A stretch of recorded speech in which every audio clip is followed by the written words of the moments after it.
Welcome to our deep dive today into the world of emotional intelligence. EQ. EQ. Yeah. We're diving into this excerpt from Emotional Intelligence and Trading. Okay. And it's been really fascinating. I've always thought that EQ was something you're just kind of born with. You either have it or you don't. Yeah.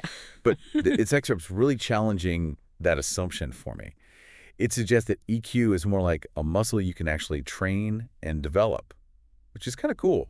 It is really. I think it's a big paradigm shift that we're moving away from, the Yeah. idea that this is a fixed trait. And we're starting to understand it as a dynamic skill set. Okay. And I think if we can cultivate the ability to not only understand our emotions, but to actually leverage them, Right. that's where the magic happens. Yeah. So before we get ahead of ourselves, let's back up a little bit and just define what is emotional intelligence. Yeah. Because it's one of those terms that gets thrown around a lot. That does work. Yeah, that's a buzzword. So what are we actually talking about here? At its core, I think emotional intelligence is about using your emotions constructively And to achieve your goals and to foster growth. It's not about ignoring or suppressing your feelings. It's Yeah. about viewing them as valuable data points that can inform your decisions and your actions. so it's not about letting your emotions control you. It's about you controlling your emotions. That's pretty powerful stuff, especially when we think about, high pressure fields like trading. Absolutely. So the excerpt actually mentions this EQ test developed by Mayer and Solovey. Yes. What can you tell us about that? Mayer and Solovey are really pioneers, I think, in the field. And their test really highlights 4 key abilities that make up emotional intelligence. So we're talking about perceiving emotions, using emotions, understanding emotions, and managing emotions. Okay, so there's 4. We got 4 abilities, which sounds like a lot to master, Yeah. but let's take it one step at a time. Where do we even begin on this journey of emotional self-discovery? Well, the foundation of emotional intelligence lies in the ability to perceive emotions accurately. So it's like tuning into your own internal radar Right. and being able to recognize emotions Uh-huh. in yourself and others, and even in the environment around you. So we're talking about more than just recognizing, an obvious emotional display. Yes, It's about those subtle cues exactly. that might otherwise go unnoticed. Exactly. So think about a tense negotiation in the trading world. Right.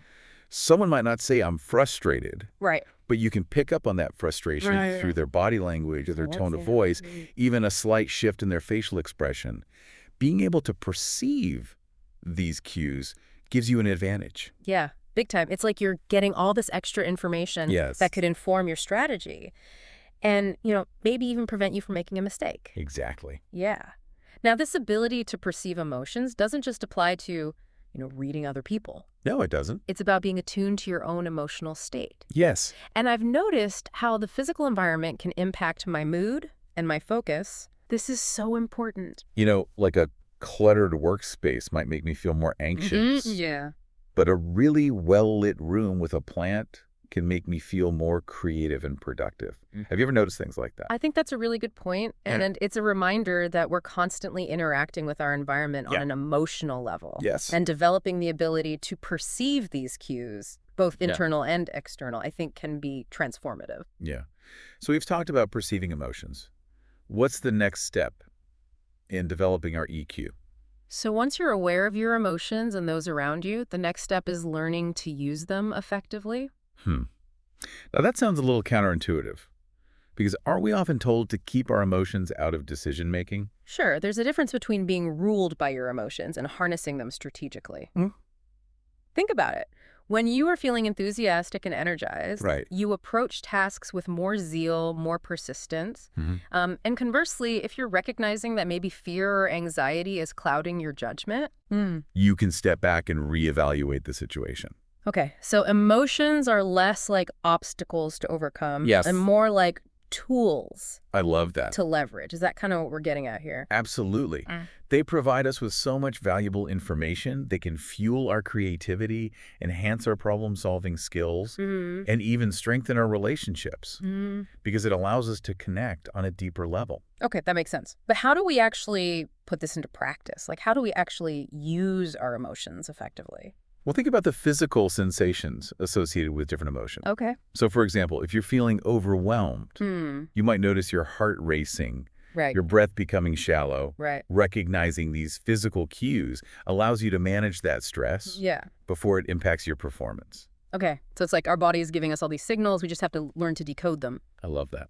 What about in a situation where you need to like inspire or motivate someone?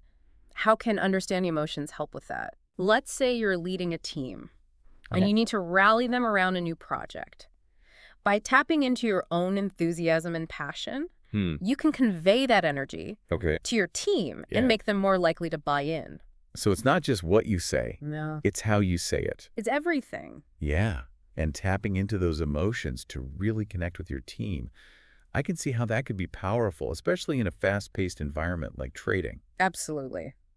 This is making me think about my own emotional responses in different situations. It's really interesting. I think as we delve deeper, you'll begin to see how all of these abilities are interconnected and how they work together to create a more emotionally intelligent shirt. All right. So we've covered perceiving emotions, using emotions. What's next on our EQ adventure? So now we're moving into the realm of understanding emotions. And it's like going from simply reading the surface to diving into the depths of the emotional ocean. Oh, I like that. So we're moving beyond just recognizing what we're feeling to like exploring why we're feeling it. Exactly. Okay. So how does this deeper understanding help us in like a practical sense? Well, think about it this way. If you can identify the underlying triggers for certain emotions, you're better equipped to manage them effectively. Right. Let's say public speaking always fills you with dread. Right. By understanding that fear stems from a deep-seated belief that you're not good enough, you can start to challenge that belief and develop strategies to overcome your anxiety. So it's like shining a light on these hidden beliefs that are driving our emotional responses. I love that analogy. And once we see them, we can rewrite the script. Absolutely. This deeper understanding also extends to recognizing that emotions aren't static. Of course. They're dynamic. They're always changing. All the time. It's so easy to get caught up in the intensity of the moment and think that this feeling is going to last forever. But you know, emotions are always in flux. Yes. So it gives you a sense of perspective. Absolutely. It helps you ride the waves. Yes. Speaking of navigating those waves, let's talk about the fourth ability of EQ. Managing emotions. Managing emotions. Yeah, this is where it all comes together. It does. But this is the part I think a lot of people struggle with. I agree. It's one thing to recognize and understand our emotions. Yes. But how do we manage them? Especially when they feel so overwhelming. Right. It's a common challenge, but it's also an opportunity for tremendous growth. Managing emotions is not about suppressing or ignoring them. It's about recognizing the mind-body connection and choosing strategies that benefit both your well-being and your relationships. So it's about responding to them in a healthy and constructive way. Absolutely. Do you have any tips for doing that? I do. One powerful technique is to become aware of the physical sensations associated with your emotions. So, for example, when you're feeling stressed or anxious, notice what's happening in your body. Are your shoulders tight? Right. Do you have a clenched jaw? Is your heart beating really fast? Yeah. Simply acknowledging those sensations can help de-escalate the emotional intensity. So you're creating space between the feeling and your reaction. That's it. Instead of getting swept away, you're observing it with detachment. Powerful stuff. Once you've created that space, Yes. then you can start exploring different ways to manage that discomfort. Absolutely. Deep breathing, going for a walk. All of that. All these things can help regulate your emotions. Absolutely. So we're talking about tangible strategies that anyone can use. It's available to all of us. It's not some mystical ability. I agree. You know, remember that excerpt we were talking about from Emotional Intelligence and Trading? Yeah. It really highlights how traders Yes. who can regulate their emotions, they're less likely to make these rash decisions For sure. that can negatively impact their performance. Yeah, it's so It important. makes perfect sense. You know, when the markets are volatile, Absolutely. it's easy to let fear or greed Fear and greed. take over. Yeah. But if you can stay calm and collected, Yes. you're more likely to make a rational decision. Absolutely. Based on sound analysis. I'm realizing how interconnected all these EQ abilities are. They are. They build upon each other Yes. to create this framework for navigating not just the trading world, but life. Life in general. Now, the excerpt mentions untapped potential. Yes. What does that mean in the context of EQ? That means that most of us have only scratched the surface of our emotional intelligence. Okay. And by consciously integrating these skills into our daily lives, we can transform how we respond to challenges, Right. build stronger relationships, and even influence others more effectively. So it's not just about managing our own emotions. It's about understanding how our emotions Yes, impact the people around us. 100%. When you develop a high level of EQ, Yes, you become more attuned to the emotional states of others. absolutely. You can anticipate their reactions, Yes. communicate in a way that fosters understanding. It's powerful stuff. That sounds so valuable. It is. Especially in leadership roles. Absolutely. Think about the most effective leaders that you've ever encountered. They're not just brilliant strategists or charismatic speakers. Right. They are deeply empathetic individuals who can connect with their team on an emotional level. That's so true. And they can inspire and motivate by tapping into the power of EQ. It's not about giving orders. It's not. It's about creating a culture of respect. It's about connection. Yeah. And those are all qualities that stem from emotional intelligence. The best leaders I've ever worked with Yes. have always been the ones who made me feel seen and heard. Like they genuinely cared about my well-being. Leaders with high EQ are really skilled at recognizing and responding to the emotional needs of their team. This is making me rethink my whole approach to leadership. It's powerful stuff. It's not just about hitting targets. It's not just about the numbers. Meeting deadlines. No, it's about creating a space where people feel valued and empowered to do their best. Exactly. That's where the transformative power of EQ really shines. Yeah. It allows us to build those genuine human connections Absolutely. that elevate individual and collective performance. 100%. This has been so eye-opening. It's like I'm seeing the world through a whole new lens. It's a beautiful thing. Noticing these dynamics I never paid attention to before. And the best part is that everyone possesses some level of emotional intelligence. It's not a fixed trait. It's a skill set that can be developed over time with practice and self-awareness. Okay, so we've explored the 4 abilities of EQ: perceiving, using understanding, and managing emotions. Yes. I'm starting to see how these skills can have like a ripple effect Absolutely. in all areas of life. For sure. But maybe most importantly, we've highlighted that EQ is not this fixed trait. Yes. It's something that can be cultivated and strengthened over time. It's an ongoing journey of self-discovery and growth. I like that. An ongoing journey. Okay. For our listeners who want to continue exploring this world of EQ, I have a question for you. Of the 4 areas of emotional intelligence that we've discussed today, perceiving, using, understanding, and managing emotions, which one resonates most strongly with you? Think about that. And why? Why does that one stand out? As you reflect on those questions, remember that developing emotional intelligence is a journey. It is. Not a destination. It's a process. Be patient with yourself. Yeah. Embrace the process. And celebrate those victories along the way. Absolutely. And it creates a ripple effect of empathy. Okay. If you can regulate your own emotional responses, you're less likely to get swept up in the emotional turmoil of others. Yeah. Instead, you can approach challenging situations with a sense of calm and clarity. And that allows you to be more present and supportive. So it's not about becoming like an emotionless robot. Yeah. It's about honing our emotional intelligence. Yeah. So that we can connect with people on a deeper level. Yes. Think about it. Yeah. When someone is going through a difficult time, Yeah. they don't necessarily need you to fix their problems. Right. They don't need advice. Right. What they need is someone who can listen with empathy and understanding. It's about creating that safe space. It is. For them to process their emotions without judgment. Yes. And just validating their feelings Yeah. helps them to feel seen and heard. Right. Which can be incredibly healing. That makes me think about all the times I've reacted poorly. Oh, yeah. In stressful situations. Of course. You know, someone's emotions are running high. Yeah. And instead of staying calm, I get defensive or I shut down. We've all been there. Yeah. But that's the beauty of EQ.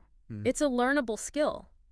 And by developing our self-awareness and emotional regulation, we can transform those reactions into opportunities for connection and growth. So it's like EQ is giving us this new set of tools It is. to deal with those tricky interpersonal dynamics. For sure. we can use our emotional intelligence Absolutely. to hopefully create a more harmonious outcome. A more productive outcome. And these skills extend beyond just our personal interactions. 100%. What if we could apply them to bigger societal issues? Imagine. Like conflict resolution, Yeah. political discourse. Global diplomacy. Yeah. It's powerful. Like EQ is the key to a more compassionate world. It sounds idealistic, Yeah. but I really do believe that it's possible. And it all starts with us taking responsibility for our own emotional growth. This has been so inspiring. I'm so glad. I feel like I have this whole new perspective on the power of emotions. It's powerful stuff. And how to use them wisely. It is. I'm glad you joined us today. It's been my pleasure. And to our listeners, yes, we hope you feel inspired absolutely to start your own EQ journey. It's a beautiful journey. And remember that small steps yes can lead to big changes. They can. Start noticing your patterns. Yes. Practice mindfulness. Be present. And look for opportunities to connect with people on a deeper level. Deeper connection is what it's all about. Never underestimate the ripple effect. The ripple effect. Of your own emotional growth. It's powerful stuff. You're not just improving your own life. Right. You're contributing to a more emotionally intelligent world. And that's what we need more of. That's a beautiful way to put it. Thank you for joining us on this deep dive. My pleasure. We hope you learned something today. Yes. Feel inspired to continue exploring the power of EQ. Absolutely. Until next time, keep diving deep and keep learning. And it's like we're uncovering this hidden superpower that we all possess. And the more we understand our own emotions, the better we are at understanding and empathizing with others. Absolutely. Creates that ripple effect. Right. If you can regulate your own responses, you're less likely to get caught up in the turmoil of others. Right. Instead, you can approach these situations with more calm and clarity. So it's not about becoming like an emotionless robot or anything. Not at all. It's about honing our emotional intelligence so we can connect with people. Yes, connect on a deeper level. And I was thinking about this. When someone's going through a difficult time, they don't always need you to fix their problems. They don't want advice. Right. They need someone to listen with empathy. To just be there exactly. without judgment and judgment. Just validating their feelings helps them to feel seen and heard. Which can be so healing. Absolutely. Yeah. And that makes me think about all the times I've reacted poorly in situations. Sure. You know, someone's emotions are running high. Of course. And instead of staying calm, I get defensive or I shut down. We've all been there. The beauty of EQ is that it's something we can learn. We can. It's a skill. If we develop self-awareness and learn to regulate our emotions, we can change those reactions into opportunities for growth and connection. It's like EQ gives us a whole new set of tools. Yes, it does. To navigate tricky situations. Absolutely. We can use it to create a more harmonious outcome. A more productive outcome, for sure. And, you know, these skills, they extend beyond just personal interactions. They do. They impact everything. Yeah. Think bigger. What if we could apply these to, like, societal issues? Like conflict resolution. Yes. Political discourse. Global diplomacy. It's powerful. It's like emotional intelligence is the key to a more compassionate world. It sounds very idealistic. Yeah. But I think it's possible. And it all starts with each of us. It does. At taking responsibility for our own emotional growth. That's the key. This has been really inspiring. It's a fascinating topic. Yeah, I feel like I have a whole new perspective now. I love that. On the power of emotions. Yeah. And how we can use them wisely. That's powerful stuff. Well, thank you so much for joining us today. My pleasure. To our listeners. Yes. We really hope that you feel inspired to embark on your own EQ journey. It's a beautiful journey. You know, small steps. Small steps lead to big changes. Can lead to big changes. Exactly. Start by noticing your patterns. Yes. Practicing mindfulness. Being present. And look for those opportunities. Yes. To connect with people on a deeper level. Deepen those connections. And never underestimate that ripple effect. The ripple effect. Of your own growth. Powerful. You know, you're not just improving your own life. Right. You're helping to create a more emotionally intelligent world. Absolutely. That's what we need. Yeah. That's a beautiful way to put it.